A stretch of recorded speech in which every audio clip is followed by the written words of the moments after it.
It is the Record Junkies, and it is your friend, John Ross Bowie. Hi, it's your friend, Brendan Smith.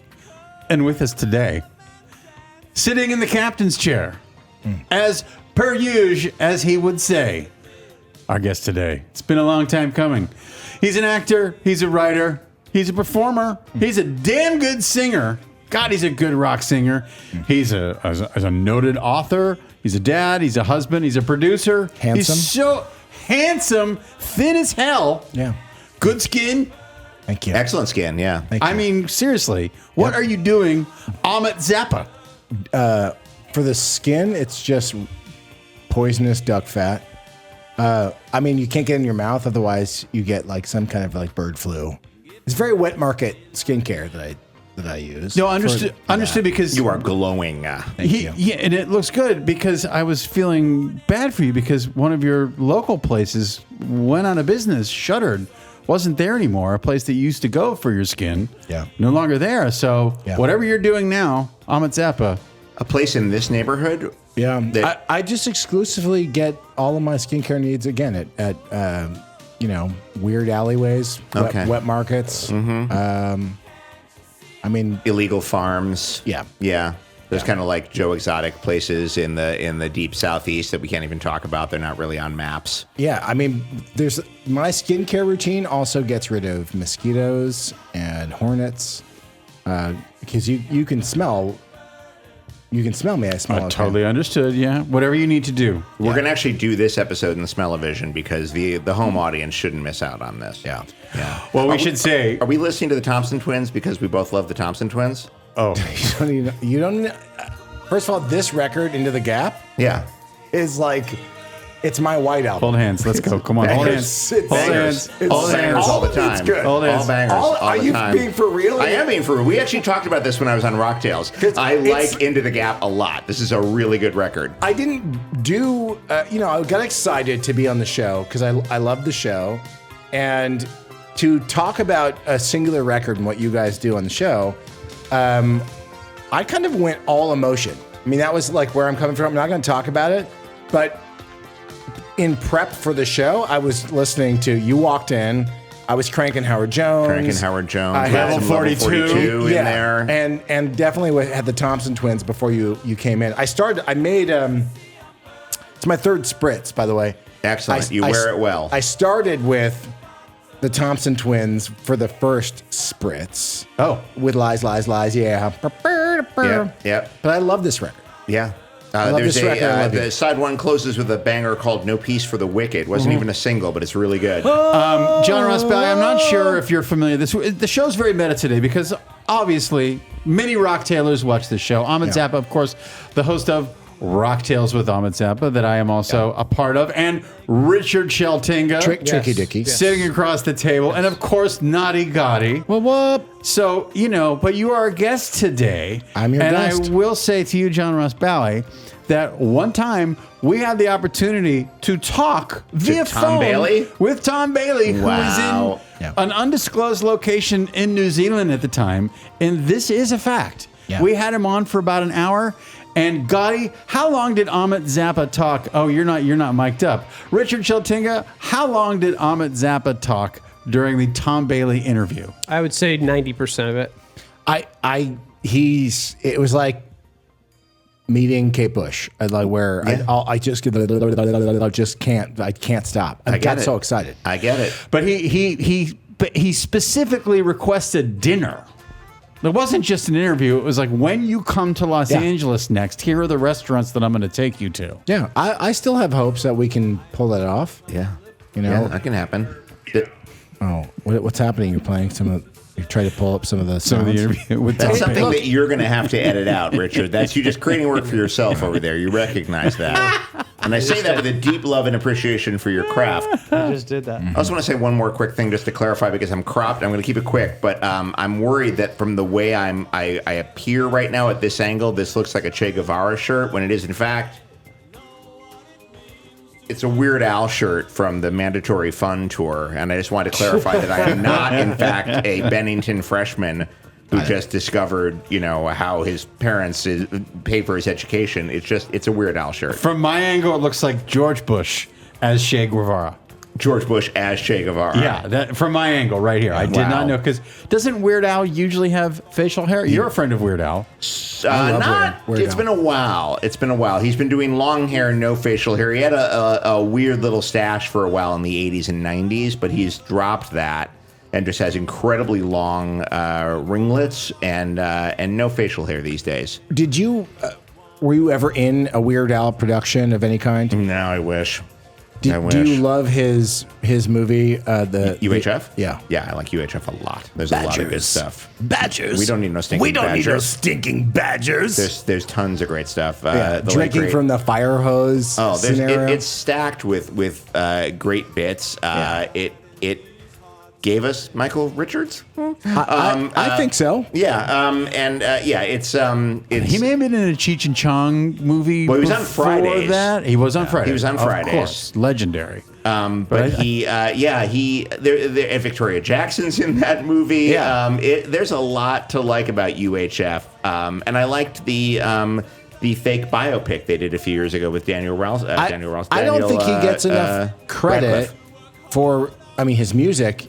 People know him for doing hilarious things and being, a really talented musician. But as a comedy writer, singling him out for his cinematic, his ability to write hilarious movies and bits. Yeah. He really is. He's a smart guy, and it's good, clean fun. And he was my kid's first concert. Yeah. This tour was my kid's first concert at the Greek, which is a great way for them to get into live music, I think. If you ever had Nadi Gotti, the director of your show and Rocktails, I bet you, because do you know who his hero artist is? No. Is it Weird Al? It's Weird Al. That's one of them, right, Gotti? Yes. Yeah. It really is.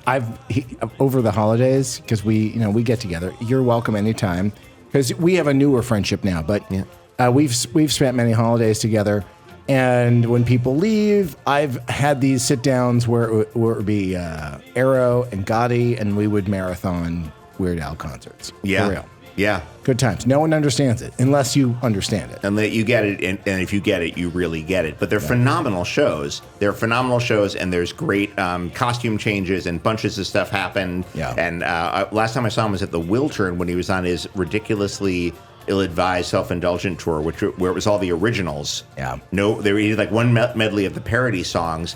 But the originals are fascinating because they're done in the style of other artists. They're not just note-for-note copies, but like Dare to Be Stupid is a Devo song, essentially, and Mr. Popeil is a B-52s song, and First World Problems is a Pixies song, and a credible Pixies song at that. Yeah. He's a hero of mine as well. Last year, maybe 2 years ago, I think it was last year, this particular individual who has had many fun adventures in the city of Los Angeles got a special birthday greeting from Weird Al. Oh, it's the best. That is very special. You want to get into it? Yeah. I do want to get into it because I'm so excited that Ahmet is here today. Yeah, me too. Let love and start. Let love. Did you think I was going to do Into the Gap as a record? Okay. I don't know what you brought in because we love to surprise each other. We don't know what we brought in. We don't know what you brought in. It's always a surprise. Yeah. We never tell each other what we're going to do. I said to Richard, if Ahmet brings in the record that I brought in, let's just run with that. Let's be okay with that. Don't tell me, Ahmet's doing that. Pick a different record.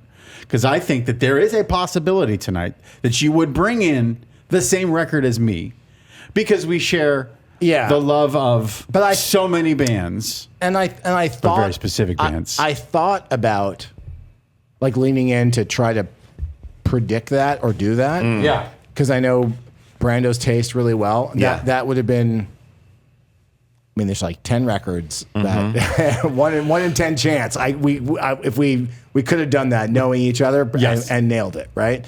But sincerely, today my approach was, I kind of went for something that I hope will delight you. Oh, because I want you to actually want to go out and then get this record because you can't find it on Apple or Spotify. Right. It's not readily available. Okay, I like a hunt. Well, we cannot wait to hear. Yeah. Okay. But for the time being, I'm going to present. Can I try to guess what the record is? Because you were thinking about that? Okay, that's a fun game. Right. What record, Ahmet Zappa, do you think that I brought in to talk about today on the Record Junkies? I think it would have been, well, I'll try with the bands and then we can get to a specific record. I think it would either be Ratt. I think it would be, it could be anything that Udo Dirkschneider From Accept? Yeah. Fast as a shark, it got out of the dark. Yeah. Balls to the wall. Yeah. Balls to the wall, man. Could have been a Motorhead record. It could have been Iron Maiden. It could. Iron Maiden's like. Oh, it could have also been a Saxon Saxon record. Yeah, I was gonna say that because there's a little bit of history on what I usually do on the Record Junkies. I do a little bit of a mislead before we get to the actual record that I brought in. Denim and leather. This was. We've known each other for a long time. This was our first bonding experience together. If we were ever going to get matching tattoos, it either would have been the logo or the eagle. Don't get the eagle. If I can recommend anything, I would not get the eagle. Yeah. I also would because it looks too much like it's a little Germanic for my taste. It's a little Luftwaffe for my preference. He just converted to Judaism too. I did. But this was our when I first. Thank you. Is that true? It's true. Yeah, it was a hell of a thing to make up, but yeah, I did. Yeah. Yeah. Wow. Awesome. There was a lovely celebratory brunch at Cantor's on Fairfax. Yeah. Which I haven't been to in like 30 years, and it was pretty damn good. Okay, we don't have to talk about that on the show, but I want to hear all about it. We'll absolutely. I feel like it would take up. Which is weird. It would take up. I'm sorry, that is weird. I apologize for that. It won't happen. I was the again. only guy there at the table. Okay, so anyway, Saxon, I'll just say this. Because I'm not going to talk about denim and leather today. Because when I first started hanging out with his sister Moon at her house, and he would come by every once in a while, we immediately realized that we liked the same bands. Yeah. And Saxon, denim and leather was our first way of. Where were making you in '69 when the dawn began to burst? Do you know this record? I don't know this. I know denim and leather, but that's Worth it. it. Worth it. Okay. I think I'm saving Worth this it. for Brian Posehn. Okay. I think I have to say this for Brian You Posehn. should. Okay. So then I thought, like, what else? It's obvious if you listen to Rocktails that Ahmet Zappa and Richard Sheltinga and I all share a love. My number one favorite band of all time. I know is that. Kiss. Even I know this about you. Yeah. Yes, is Kiss. Yeah. And I like Kiss. Which is great as long as you understand that they're better than the Stones, Zeppelin, every other band. Every other band. I see. Yes. I'm not. Here's my deal. I am not in the Kiss. I'm not in the Kiss army. But I'm in the Kiss Army Reserves. Can you convert to... What that means is once a month I go out to the desert and I get chlamydia. Okay. and that is the extent of my loyalty to Paul and Jean. Okay. You know what? They'll take that. I think they'll take that. Is it a coyote-based chlamydia? Yeah. Okay. Because it just feels like that's very you and Brando, your shared friendship of slathering dog. I got a bite the other day. I woke up and my arm was bleeding, and I realized that I'd been bitten awake by a coyote in Griffith Park. I was taking a nap behind trails. Okay, we're not going to talk about Kiss. Okay. Richard Sheltinga, would you please punch play on the first song that we're going to listen to tonight? This is the record. This is the Your record. Okay. This is my record. A 1 and a 2 and a 3. Yeah, exactly. I said Ratt out of the cellar. Called it. Wow. See, that's like if we were gonna do that. That's where we would zero in. That's lovely. I know every single lyric of this entire record. That's where we meet. You make the nine. I always cross the line. Tied in our bells. Abuse ourselves. Get in our way. We'll put you on your shelf. Yeah, I remember that. I remember that for some reason. Yeah. All right, look. Our mutual friend Brian Posehn has a signature guitar by Warren DeMartini or Robin Crosby. I bet it's Warren. I think it's Warren. I bet it's Warren. I'm pretty sure that he has a Warren DeMartini signature guitar. Yeah. Has he brought that to the set of the new show that you guys are working on together? No, he is not, but he is going to bring some guitar, and we do share a double banger, which I could explain to the folks outside of show business, but I choose not to. Okay. Yeah. Well, that's fair. Well, that's something to look forward to. Okay. We're not even. Sorry. Here we go. I had to bring in Ratt today because, by the way, Out of the Cellar. Yes. Released February 1984. This is a fucking amazing record from start to finish. Yeah. But by the way, the side 2. Yes. I mean, when we get to lack of communication, and we'll get there. Well, Richard, you could play Lack of Communication because I do have that on my list. We get to play like 3 songs per record. It's how we do it. But like, people should know, Ratt is not a one-off band. No, they're Round great. and Round is a colossal hit. It's in a lot of commercials. But from top to bottom, this record produced by Beau Hill is fucking amazing. Yeah, all right. Yes, all right. it is.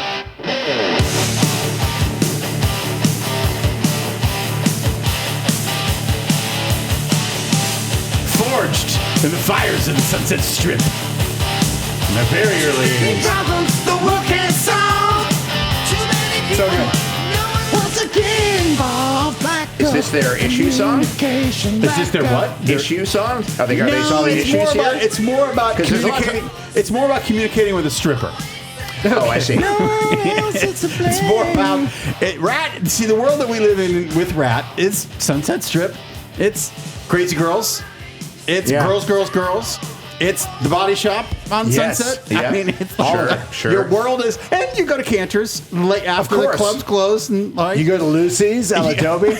you go to the Cat House. Yes. you go to the 100% Cat House Cat on House. Santa Monica, But you're Los Angeles. always, but always, you're at the Rainbow Bar and Grill. Right. Yeah, so, you end the night there. So if you are Even I trying, know that. if you are trying to pick up Tawny Katayan, Yep. if you are trying to pick up Tawny Katayan and she's not listening to you or paying attention to your pickup lines, there's a lack of communication.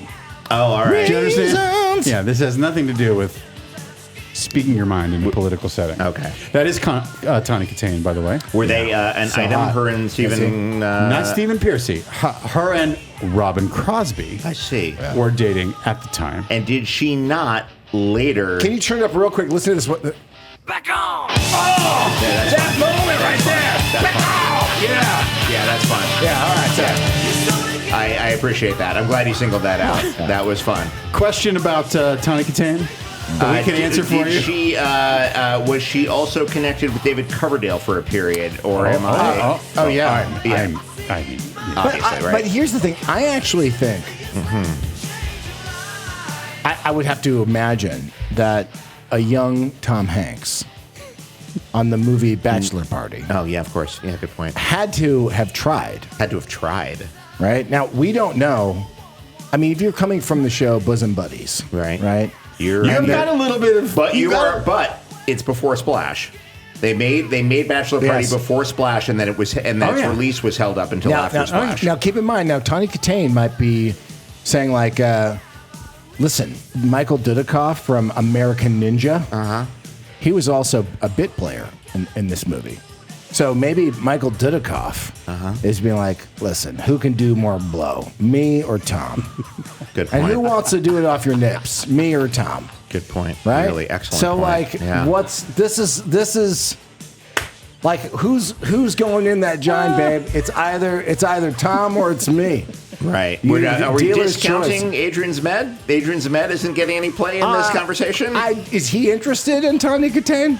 oh, come on. I understand what you're on. saying. I've never heard that allegation. He does a lot of theater, but I don't think that necessarily Lot of soft shoe. correlation is not necessarily. talk, walk like a T-bird. Yeah, no, I got you. I see your point. I Okay. don't know. Everybody was interested in Tawny How Katayan. could you not be? Everyone was interested in interested in Zemed. I think David Coverdale, he was like, Zemed or Tawny. I think that was also an option for him. Oh, interesting. You know what I mean? All right. Okay. Richard Cheltinga, would you play my last song, my last selection from this incredible record, which people should know from top to bottom? You can put the whole thing on anytime. Oh my God.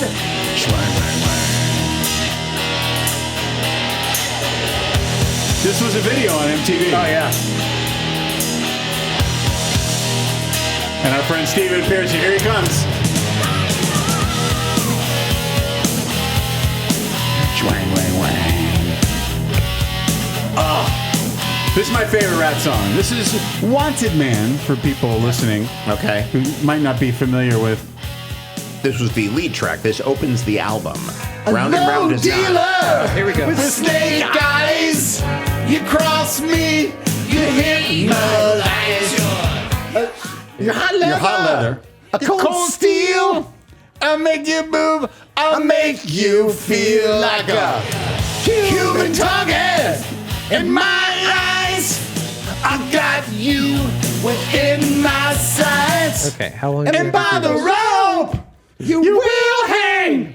It's your neck from this rat gang. I was like, chain gang or rat gang? It's rat gang. It has to be Rat Gang. Yeah, it has to be Rat Gang. That's the brand. Yeah. I had a question, and then I just answered the question by looking at What was the back question of and what's the answer?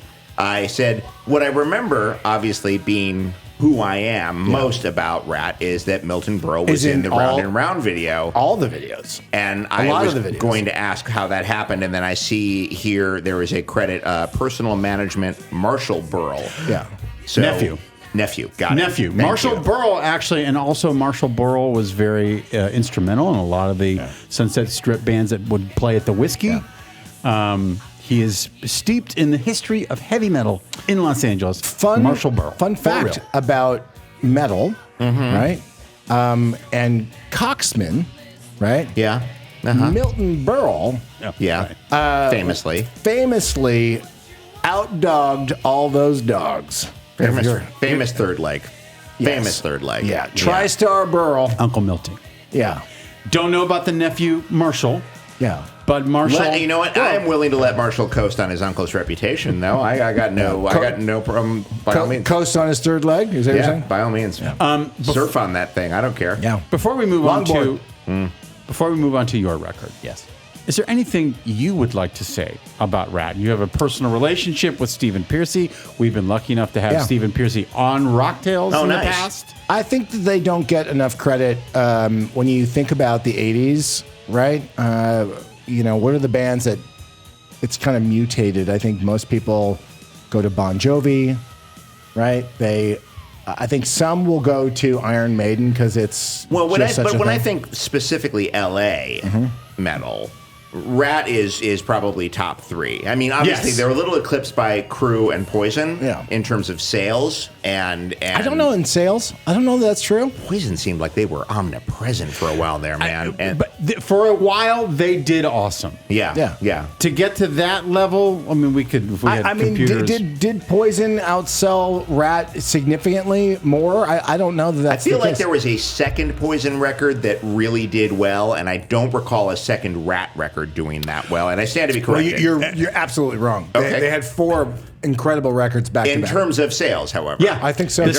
sec- Okay. the second Ratt record, "Invasion of Your Privacy," Yeah. was also very big. But I in do the remember dust, that title. I do recall that title. but in the dustbin of history, they sometimes get lumped in with the one-hit wonders of the world when they weren't, because they actually had some substantial because hits. of this track. And they toured the world and Yeah. sold out hockey arenas around America. Yeah. I got to see them right away in Albuquerque. But for LA, though, let's go to this point.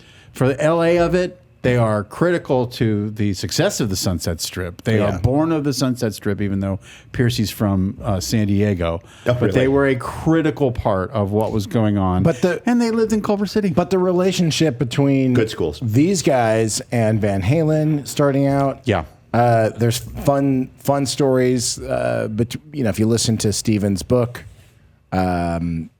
worth listening. But to. you're maybe say also your brother knew these guys pretty well, so they were around. Spent a lot of time. I mean, I'm a little bit younger than those guys, and Warren was always a hero of mine. I loved his guitar playing. My brother really idolized Warren's guitar Really? playing. Yeah, Warren DeMartini. yeah. and so just my brother likes him, so I like him. If my brother says he's an amazing guitar player, I would take his opinion over anyone else's, right? But then getting to know Warren as a sweetheart of a human being. I actually, sang on a solo record. That was a great experience for me. But Steven, he musically, his melodies, his vocals, always thought the way that he kind of, turned a phrase, and I love those records. I think Ratt is a really powerful rock band that more people should get into their, aside from out of the Cellar, get into Invasion of Your Privacy, get into, what was that? Dance, dance. I feel the heat of the rhythm, feel the heat of your hands. Baby, we can dance, dance, dance. Slip and slide, take a ride. Oh, that was them, yeah. Okay. Well, that is the really interesting thing about LA, and let me just say LA metal because I don't want to use the term hair metal because I think that's dismissive. But there is, and David Lee Roth talks about this in every third interview. There was a slightly more danceable quality to LA metal. Versus New York, Long Island. Certainly Britain. I always found kind of interesting. It's because it's the strip clubs. It was rock pop. Yeah, they wanted the songs to be played at the strip club down the street Very, at very the body good point. shop. They wanted to go into the body shop and hear their songs. Girls, girls, girls. Yeah, they did. And they were dating all those girls, and they wanted those girls to dance.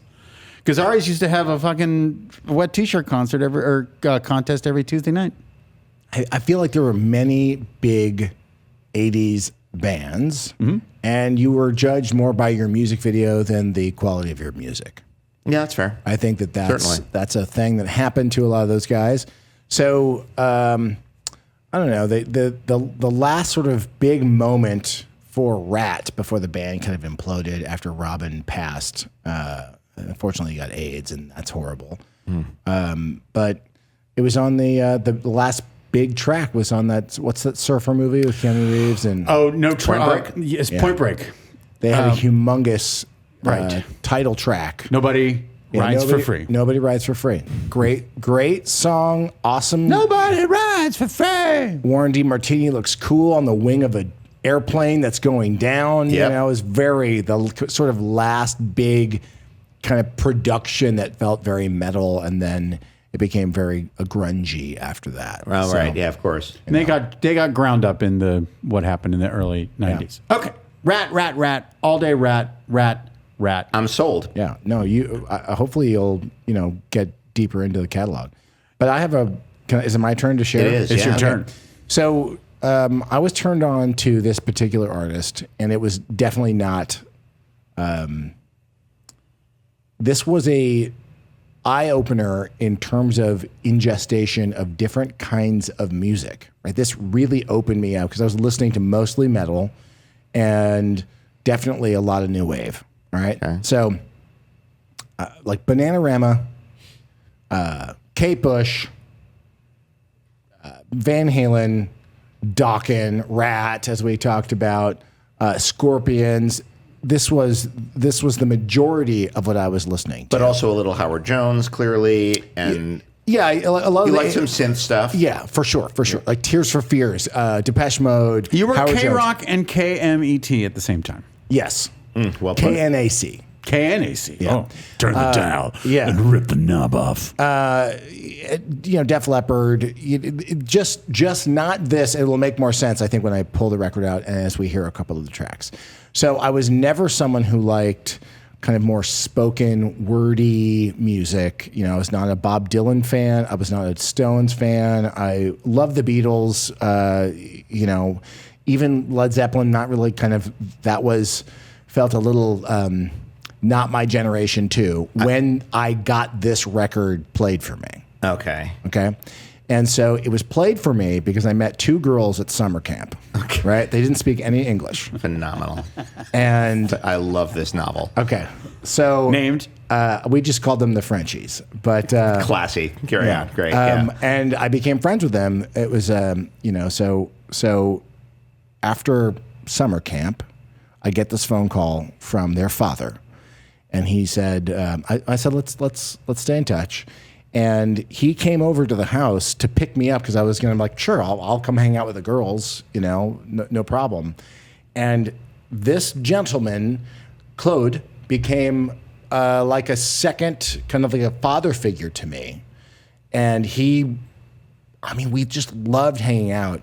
And this was truly one of his favorite artists. Wow. So he played for me this record, and he was a madman. He invited me to stay with him and his whole family in Europe. So that was a big deal for me. It's kind of going there as a teenager. I was 15, right? So as a teenager, being able to stay with him, and he would drive. He had a Testarossa, and he would drive at 1 billion miles an hour like a maniac, cranking this record. Or he had like this souped up Range Rover, and we would drive from Paris to the south of France with this guy. And these were the tracks. And I think I became kind of like the son he never had. And he exposed me to what we're about to hear? Yeah. So okay. So this is, should I show you the record, and then can I tell you the track to play, or are you going to just pick around the track? Play, this is the title track, but play, well, let's sit with this. But this is the artist, Willy DeVille. Oh, yeah. So he played a lot of Mink DeVille. Yeah. And then this was Willy DeVille's first solo record.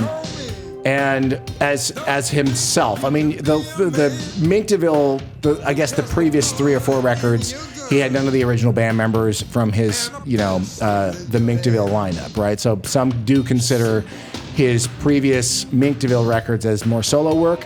But this is what I love about this record is that his wife and Mark Knopfler's wife, they had a mutual respect for one another, where Mark's wife loved Willie's vocals, and Willie's wife loved Mark's guitar playing, and they I guess knew each other because they lived in the Village, and one was on the west side, one was on the east side, and somehow they met, and the wives suggested, why don't you guys actually work together? So Willie called up Mark Knopfler. And that's Mark Knopfler playing guitar? Yes. So he produced this record. And there's other luminaries on there. Oh, Mark Knopfler produced the record and played guitar on the record. But Joe Beccaro played drums. Jeff Beccaro. Of Toto. Oh, from Toto. Yeah. Oh, wow. Sorry, my bad. Okay. Holy smokes. And then on a few of the tracks, and so it was a conscious decision for Willie to not want to sound like a Dire Straits record. Okay. But I have to say, this was, for me sonically, the production of this record, I just melted into the soundscape of the time. I still feel like it's a great sounding record, even though some of the instrumentation is a little, might feel a little dated. Let's bathe in it for a moment here. Yeah. We tried so hard to make our own. You got your feet above. Very 80s drum sound. But let me tell you the songs that I think do a better version. Let's hear another one. So you'll know one. Should I play you the track that everyone knows? Absolutely. All right, let's get this out of the way, because this was nominated for an Academy Award.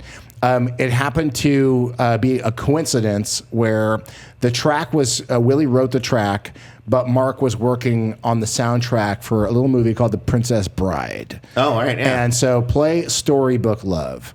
And this, to me, because Willie is he's a poet, and so all of his lyrics are heartbreaking, and he writes from a place that I think is really special. And this song sounds amazing.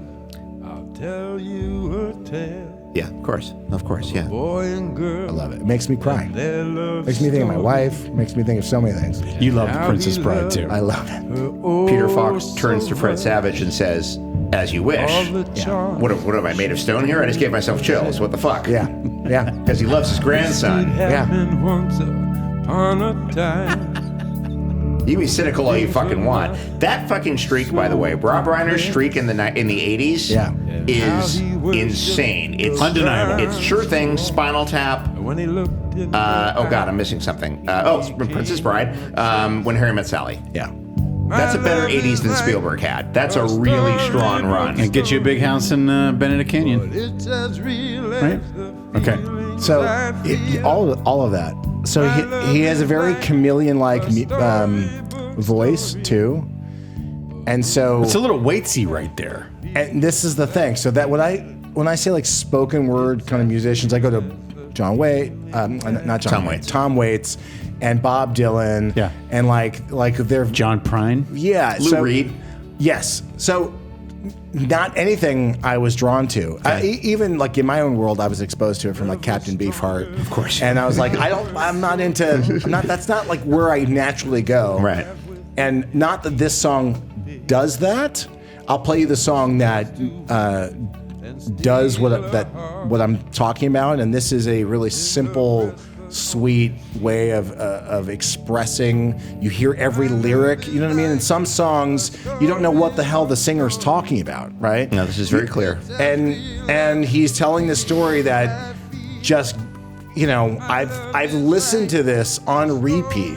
I fell asleep to this record for probably a year, I just love this record. He died of pancreatic cancer, which makes me so sad. So, I always also felt that I could try to, hey, check this music out. So there's very few takers, and I related to him as an artist because my dad was obscure. And if you say, oh, do you know Willy DeVille? Or maybe you know Mink DeVille, and it's such a rarefied space.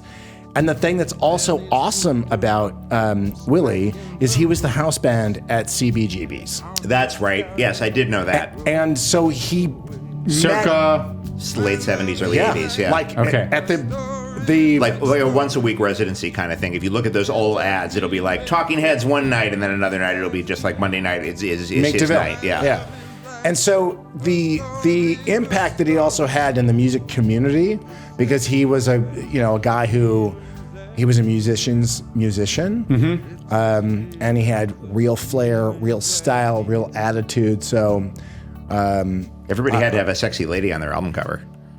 well, he loved his wife. The song "Angel Eyes" they wrote about his wife. It kills me. I love this record so much. I'm gonna cry right now. I think it's really great. That's I hope you Can check it out. I ask a question? Yeah. Before we hear your final song of this incredible record, because I'm guessing Yeah.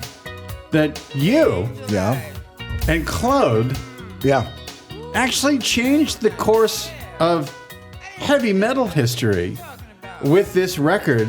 For me, you mean? Because I believe that Claude's daughter Yeah. is currently married to Rob Trujillo of Metallica. Yes. Am I correct? That's true. Wow. Okay. So am I wrong Yeah. in guessing that your friendship at camp with quote unquote the Frenchies? We bonded over metal.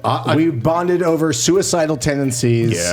And her Venice. Yes. No, but right. Possessed But Escape. no. Hold, but this is a long time ago. This is Yeah. camp. You guys were little. The Frenchies came to America because I remember 30 years ago when Yeah. the Frenchies were around, they didn't speak much English. We spoke through our record collection. You pulled them into the fray, and at some point in time, the young Chloe meets Rob. Oh yeah, no. I went to the concert when Suicidal Tendencies was playing. She's got the tattoo of the Suicidal Tendencies like logo hand thing, and no, I mean it runs it. You're responsible for that relationship. She's totally responsible. No, But- I'm being slightly facetious, but you did your friendship pulled the Frenchies, helped them in Los Angeles, right? Or did they move to LA at some point? The family, Yeah, they moved into one of her houses. right? Yeah, no, it's a real deep friendship that was cultivated by going to a camp in Fresno, Well, California. also your sisters worshipped the Frenchies too. They were super close. We became a tight. It was our. That's all I'm saying. I think that's fascinating to me. Yeah. That Claude and his love of this. So you haven't played any of the songs or the knockout songs for me. So but I mean, I love all these tracks. But this is what I want to say. Let's hear one more. Spanish Jack. Okay, this is a co-write with Mark Knopfler. Okay. Right. So if you're going to play tracks, if you're going to play one more, it would be Southern Politician. But this track, just listen to the production. It's a little Dire Straitsy. Yeah. I mean, I hear a little Brothers in Arms. Yeah. It's definitely Brothers in Arms ish. This whole performance and the storytelling, I love. One day I took a train to London. Yeah. Making up my own Dire Straits words, but it's not. Listen to this. Spanish Jack had a Cadillac that he always parked on the corner. He wore his hat tipped to the side like a pimp. I used to mourn him. I was on the street that Saturday night when they all claimed it's on. In his cowboy shoes and shantung suit in the night with Young and August. Beautiful. Yeah. You should TikTok that. I love it. That's a very, that's got a really full sound. Yeah. It gives- there's no gaps in there. It sounds really nice. It gives me chills. Yeah. You know, we talked about this. Why do I feel that Spanish Jack does not meet a happy end? You have to listen to the record. No spoilers, no spoilers, no spoilers. Spanish Jack wins, guys. Oh, no shit. Spoiler Oh, he alert. does. Okay. I'm pleasantly surprised to hear that. Yeah, no, Good for it's him. this track though. In terms of you're talking about a political song on a record. Yeah. I think this is a song. That's so An Knopfler, sorry, but that Yeah. like that. Yeah. I mean, that's right in the money for nothing in the era. morning, Yeah. I woke up in bed. Oh, Yeah, how it ping pongs Yeah, around. it's If you're fine. listening in stereo, it's really Which good. I really recommend, yeah, or at least in your car with some good speakers, because it's bouncing around in a really fun way. Yeah. Diplomat with so much southern charm. I love it. But when he grew up, he outgrowed all his friends. He was a southern politician, a political man. God, it sounds current too. I'm telling you guys. So this record for me is as meaningful as Chris Whitley, Big Sky Country, who's another artist that he also passed. Yeah. That I don't think gets enough credit. But if once and they didn't come out at the same time, but in terms of production and lyrics and music that spoke to me, that felt like a private world that I had with like music that no one else in my circle of friends kind of got into. Right. That's why I love the Divinals. It's why I love Chris Whitley. It's why I love Willie DeVille. And so I have found certain people that have had connections. Like Richard loves Chris Whitley. Larkin Poe and I mean they love, I love Larkin Poe, but they love Chris Whitley. And again, this to me, please get this record. Please, everyone get this record if you can find it, because you can't get it on the streamers. Where, explain to me a little bit more why Willie is the connective tissue between the new wave you were listening to and the metal you were listening to. It's not connected at all. It's by the good grace of my second French kind of father, who turned me on to what was kind of obscure to me, but culturally popping off in Paris. Right. Okay. Do you know what I mean? So he's finding these records, but I think he liked his kind of the fact that he kept that zoot suity, Pompadour, greaser pompadour thing that he. So Claude was also in fashion, right? Okay. So like Johnny Holiday or Jola Taxi was popular at that. So Vanessa Paradis, before she wound up making that record with Lenny Kravitz, which by the way, her record that she did with Lenny Kravitz, great. Okay. If you don't know it. But so this culturally for me was him knowing what was popular then, sharing what he liked. What was Claude's last name? Bartholomew, right? But I'm saying it the most American way of doing it. Bartholomew. Yeah. Yeah. Sure bien. And they had a few interesting clothing lines. So, by the way, he was a good guy to know, because I kept going back every summer, and they had Fashion Week, so I got to work the fashion shows, not as a model, but I would help him. I would select the models, and I mean, it's just one of the. It's just Well, before you It was a indict miracle. yourself, why don't we Yeah. wrap that Yeah. conversation up? yeah. By the way, I wish I had a little trophy to give you, because this is an unbelievable choice to bring in. Truly, because if you would have brought in Kiss, the first record, I've been of course Kiss Alive. Now this whole the first Cinderella record, but this is a deep. This whole record Soulful, is worth amazing. it, and he wrote a bunch of tracks that made it onto his follow-up record, even though it's not. I mean, it's still a good record, and he's done really great covers of tracks, like his version of "Hey Joe." Not on this record, but he does do He has a cover of a track on this record too, but it's great. I hope you get it. So Willie DeVille, Miracle, Unbelievable choice. Fantastic choice. Excellent choice, and a very, very personal connection, which is what we look for. Let's stay in high school. Yeah. Okay. Let's stay in high school. Let's stay in the 80s for a moment. Okay, I love it. And I'm going to take you over to the other side of the country, New York City, 1989. And this is where, totally ignorant, this is where you grew up? Yes. So yeah. this is not you Hell's visiting. Kitchen. This is you. This is where I grew up. This is my senior year of high school. It's a very exciting time. In 89, general. you're a senior. Yes. Okay. 80, that's 12th It's grade. a big year in music, by the way. It is a very big year in music. Massive year in It is music. a very, very big year in music, and there's a lot of interesting stuff going on. Are you going to give us a blind melon or something like that? Is that what's happening? I think we're a 'Cause he little bit died. before Blind Melon. Oh, I we think are? we're a dash. I feel like Blind Melon blew up a little bit later than We're a that. year and a half from 92, Blind Melon. yeah. Early 90s. Yeah, no, but the key thing He here doesn't go that way anyway. is New York. Okay. And it was a really interesting time in hip hop because it was. Hip hop was becoming commercially viable a little bit more. You know, it was a couple of years. It was 2 years after the ascension of Run DMC and their historic collaboration. Beastie Boys come out. Beastie Boys are out and doing their thing. I believe Paul's Boutique is out around this time. I was there during the recording of Paul's Boutique. Wow. Yeah. Wow. Which is an amazing record. And this one is a little bit of a cousin to Paul's Boutique. So much pot. Like, so much pot. Yeah, you can hear it. You can hear it. But when I tell you, as someone who's I've never smoked pot, and it made me nervous to be around so many people smoking so much pot. I imagine, yeah. Well, it was probably also before Yauk had embraced Buddhism, so I think it was probably all three of them. Oh, this right? was also in Atwater.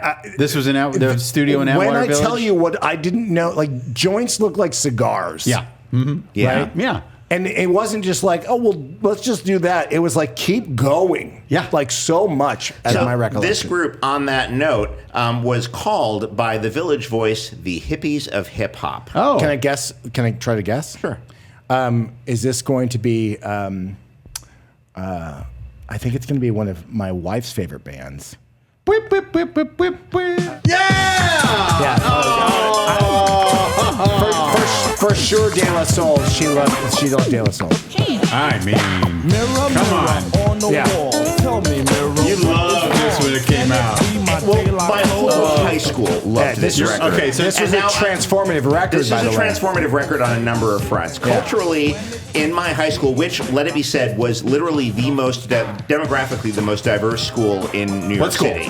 What school? The high school, the Bayard Rustin High School for the Humanities. It is no longer there. Oh. But it was honestly the most, and I'm not going to say like we all got along, but it was the most, it had the most amount of everything in any New York City public high school, which again, we're saying something. Where there. was it? It was in Chelsea. It was on 18th Street between 8th and 9th. And everybody loved this record. The regular hip hop kids loved this record, but the indie rock and punk kids loved this record, and the Deadheads loved this record.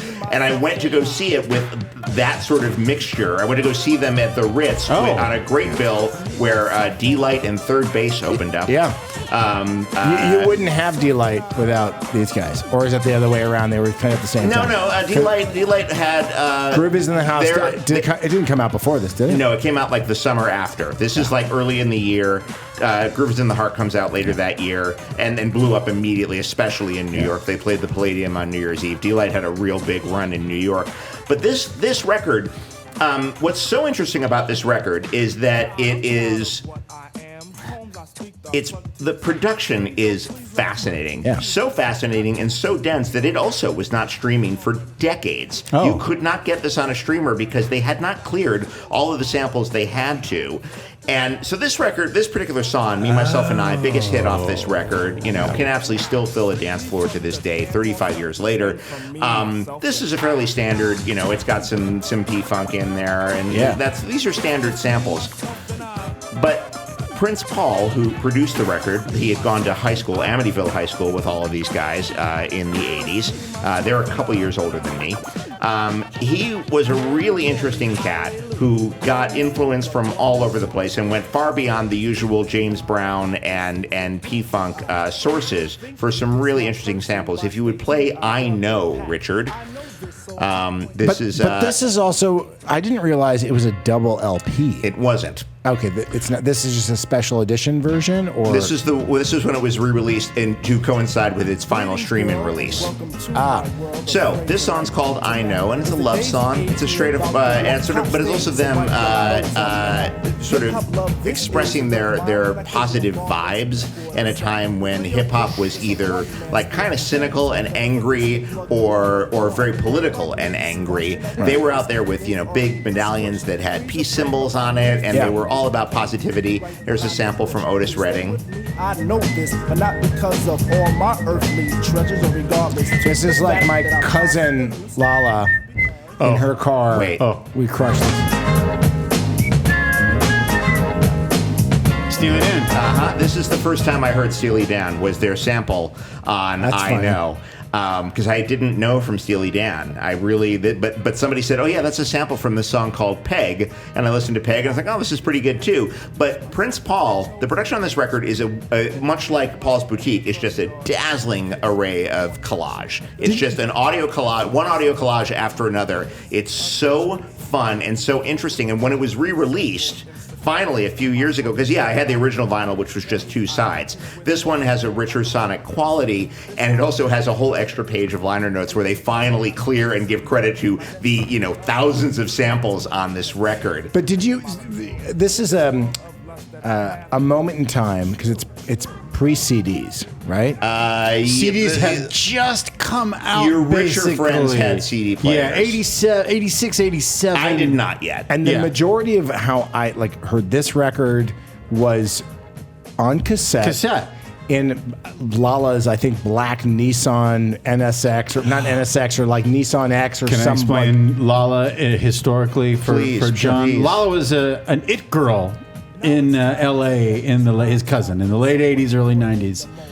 She was in a couple movies. Same side of the family as your cousin Jason, who I know? Yeah. Okay, got it. His mom's side of the family. Yes. Okay. But I heard about her when I was in college. So not the same side of the family, but part of the family. She was Jason beautiful looks and a lot hip. like Frank. Yeah. I know what side Jason is, Yeah, she was beautiful and hip and wild and exotic. And she came to live with us, and that was like getting every day was a party, because you're so excited. There's like a new family member in the house. You'd wake up, you're still here, it's so great. And, we did everything. And she's gorgeous. Yeah, we did everything together. Yeah.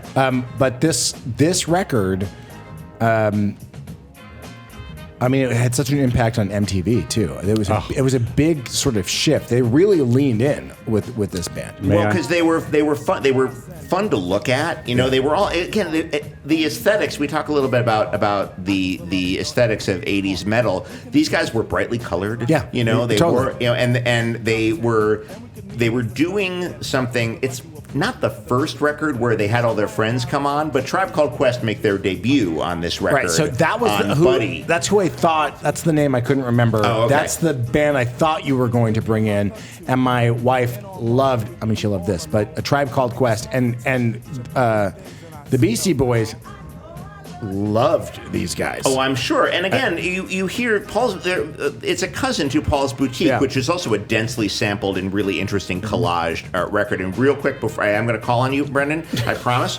But Tribe Called Quest, De La Soul, the Jungle Brothers, Queen Latifah, Black Sheep were the Native Tongue Posse. Yeah. A slightly more Afrocentric approach to hip hop in the greater New York area in the late '80s. Every one of the groups I just mentioned. Biz Markie, though, don't forget about Biz Markie. Biz kind of predates that scene a little bit, but it's all this. Every one of the bands I mentioned have a couple of great albums that are really indispensable. Yes, Brendan. Can I tell you the first time I heard De La Soul? Please. Yeah, please do. So it comes out in '89, winter day in Evanston, Illinois. Hold off one second. I want to get an actual. You want to tee that up? Yeah. Okay, I got you. Because that's a good one. But just real quick, winter day, Evanston, Illinois. Too cold to go outside, so we decided to drop acid, and that was the first time that I ever saw Yo MTV Raps. Wow. Is this when And you the first- woke up in the bushes with your pants off? Too? Yes, that's the same. It's the same night? story. Okay. Same story. Yeah, you know but, that. But it started early in the day with us seeing Dr. Dre and Ed Lover for the first time, and then playing De La Soul for the first time. Yeah. So my friends and I, then my friend went out and bought the cassette, and this is to me this is the sound of my college years. This was because well established on the show. I'm Replacements, Sonic Youth, Husker Du. But there was something about this sonically that's just so awesome and undeniable. But that's my point, is that it's a massive uniter. And everybody in my high school fucking loved this record. And I wanna close out the last song I'll play samples Schoolhouse Rock. It's the magic number, if you will, Mr. Sheltinga. Oh yeah. But there's also a little Johnny Cash pull in here. 3, that's a magic number. I mean, every It's the magic number. cell phone companies use this track. Somewhere yeah. in this I'm so How many parties in the valley did you go to when this was cranking when you walked into the house? This song.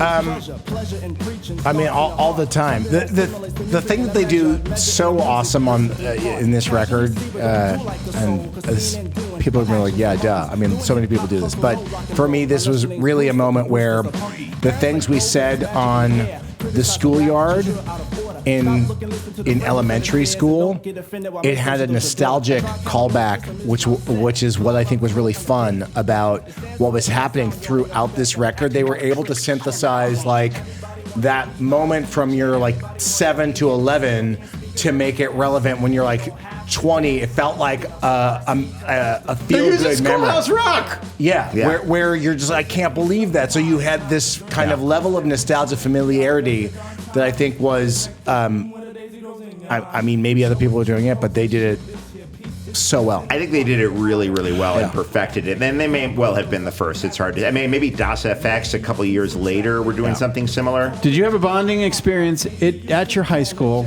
with, let's say, someone who was like a little rougher and a little scary, but then they were a De La Soul fan and they found out you were a De La Soul fan? Well, all the hip hop kids in my school, all the African American kids and we were all sort of coming to them anyway because we were all starting to get into Run DMC and LL and Public Enemy and stuff. But this one was there was something so inclusive about this music, that was welcoming in a weird way. And even though they denied on this record, being hippies, the name had stuck anyway, and the Village Voice had called them that on their cover. Oh, they did. So there was something to be said for everybody get into the party. This will be a good time. Yeah, well, because it wasn't aggressive and it was very positive. It's very, me, myself, and I is about the power of the individual. And there's a little bit of addressing colorism at one point. People think they diss my person by stating I'm darkly packed. I know this, so I point at Q-Tip, and he states black is black. Not my argument to get into, obviously, but there's just like a whiff of like social consciousness necessarily. But mostly it's just a pure joy from start to finish. The skits are not great, but they're fine. It's still fun. What's the track that has engine number 9? That's Black Sheep. It's not them? That's not them. That's The Choice Is Yours. Let's hear, but it has to be the remix of Choice Is Yours. This is like such an earwig. Oh my God. By the way, this one will absolutely get everyone. If their knees will hold up, this will get everyone jumping. So don't you feel like, in terms of hip hop and like get up and dance, feel good? Because I don't think that's around now at all. Like from '89 to like '95. It is all these like get up and like feel good dance. Like, if I think about the '90s in Los Angeles, the nightclub, if you're a DJ, it was, like it was a fun party every night. Well, so you had a lot of those genuine one-hit wonders in hip hop. Criss Cross, House of Pain. I mean, Criss Cross will make you They will. And they absolutely will. And there's no point. The Dream Warriors from Canada, if I want to go super deep, there's a lot of really fun party hip-hop in that era. Absolutely. Yeah. And there's also some socially conscious stuff that isn't getting played on the radio. But in terms of the stuff that was all over Yo MTV Raps and all over even a lot of top 40 radio, yeah, it sort of starts here and goes on to stuff like Crisscross. To a certain extent, DOS FX had a couple of party. Oh God, Fleas in the Video. Don't Just Stand There, Bust a Move. Young MC. Mm-hmm. Well, that was the sound of Los Angeles at that time. Totally. My God, you couldn't get away from that. Well, that riff is ridiculous and 3 notes and indelible. Yeah. Delicious pizza. I have purchased not a single hip hop record. Can I really recommend this one? Ever. Yeah, can we? Yeah, no. I mean, I'm familiar with it, but it was so prevalent on the radio, and that shift for me, that it fed my ears all that I ever needed when I was at this time, like, Love Hate just came out with Blackout in the Red Room. Thank goodness. Understood. You know what I mean? Understood. Yeah. Okay. Yeah. No, your attentions lay elsewhere. That's fine. That's why the show is like here. I was still holding on to metal. Like I missed out on Willie DeVille. This is what we're doing here. This is the purpose of this show. Exactly. But this, I'm like, I want to absolutely. I mean, we should do a record trade. That's the other thing. That's not a bad idea at all. When people come in, there should be a record trade. Or we could do a Rocktails on De La Soul. Because when did this reissue come out? Just a few years ago. I think because it's beautiful, by the way. For people, I had it on vinyl when it first came out, and but they honestly, I think one thing they everything's a double album now, so it'll sound richer. Yeah. But also, they needed more space to get all those credits that they had omitted from the first record. In the artwork, you mean, and just the liner notes. In the liner notes, yeah. And they got sued. They got sued by the Turtles for a which track on this record? Hang on, I can tell you. Is it? Did they use Happy Together for something? No. Is it Cool Breeze on the Rocks? No. We do have computers. You look at the.